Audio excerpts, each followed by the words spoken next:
Remember, remember, the 5th of December, Scientology's treason and plot. I know of no reason why Lisa McPherson should ever be forgot.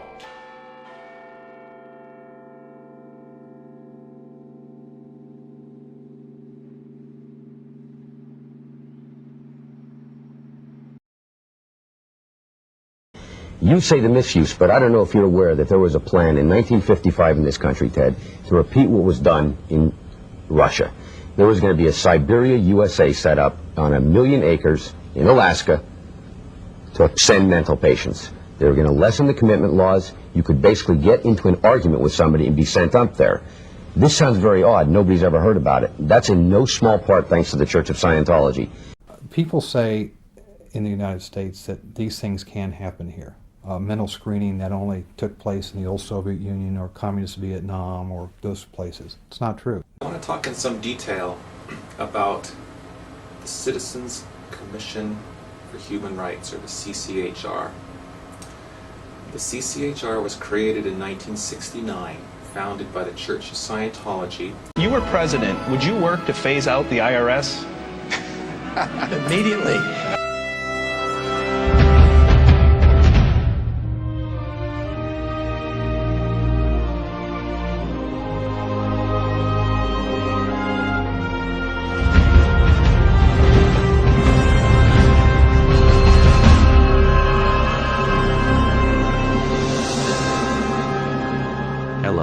We are anonymous.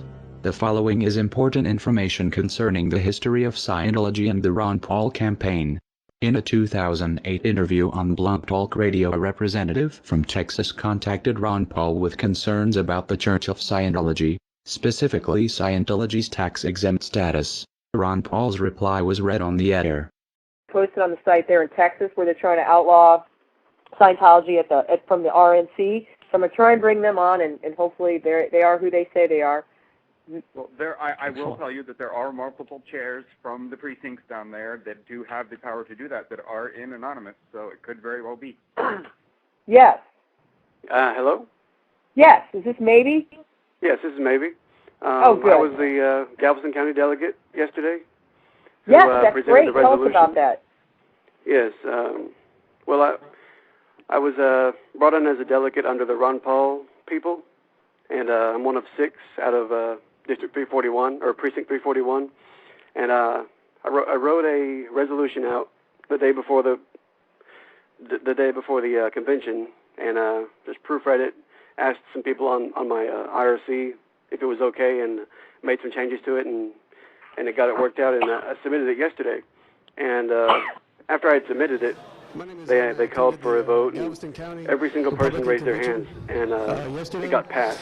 And it's going to appear, you can go to the website, it's called GalvestonCountyGOP.com, and I'm not sure when they're going to post the resolution on the website, but that's where they said they would be posted. And it's going to be resolution issue number 9, resolutions concerning religious issues, number 162. And it's going to say, be it resolved that the Church of Scientology in the state of Texas be officially regarded as a business and not as a religion. That's the only part of it they're going to be using. What do you think the chances are of getting that passed? And what will the ramifications actually be? The chances of it getting passed, it started out as it's a grassroots campaign, really. And a lot of people think it doesn't have much pull. But if we get enough people involved and enough words out, I think it can become an influential resolution that can be made into a law one day under the Republican Party. Well, God, if the Republicans are on this, man, I may have to change my vote. I'll tell you that. I actually sent Ron Paul an email, and he responded saying he did not support removing their tax-exempt status because he doesn't like taxes.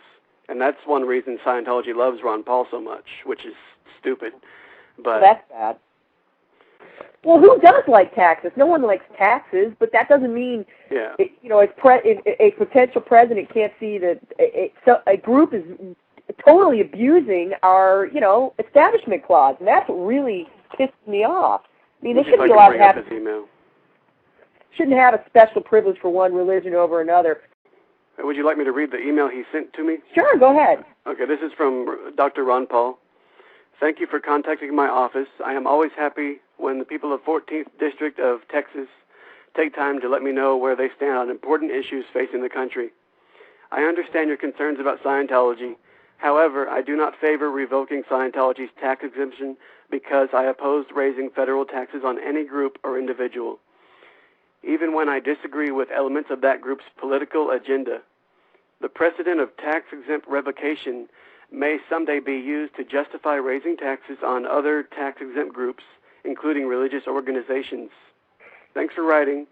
Please do not hesitate to contact my office with any other questions, comments, or suggestions. Sincerely, Ron Paul.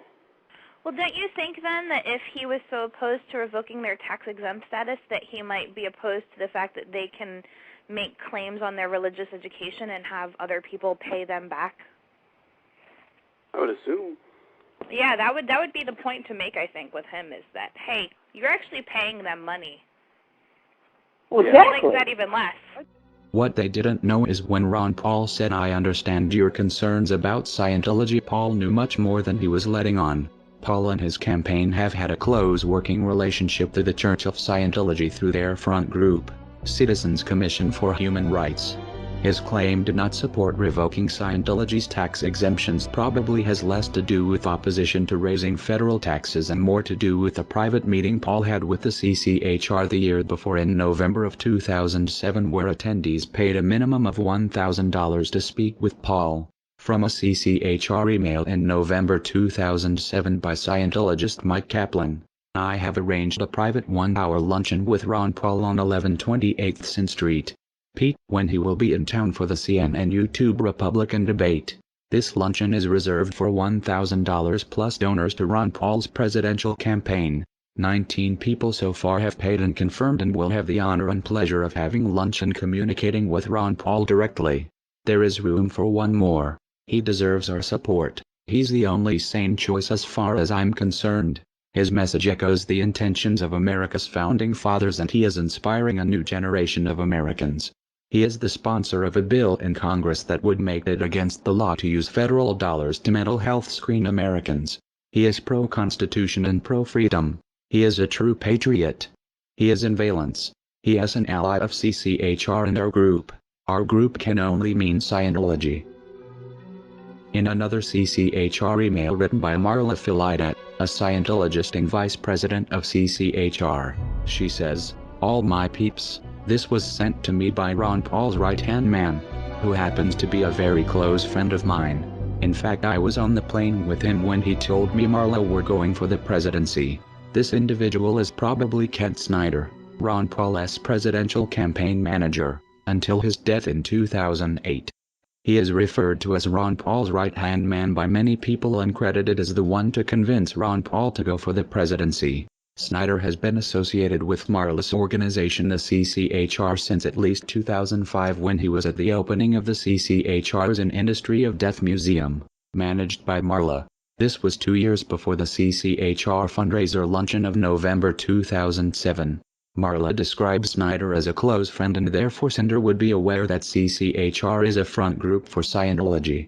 If by some improbable chance he didn't know this, as campaign manager for Paul, he'd be responsible for doing the research.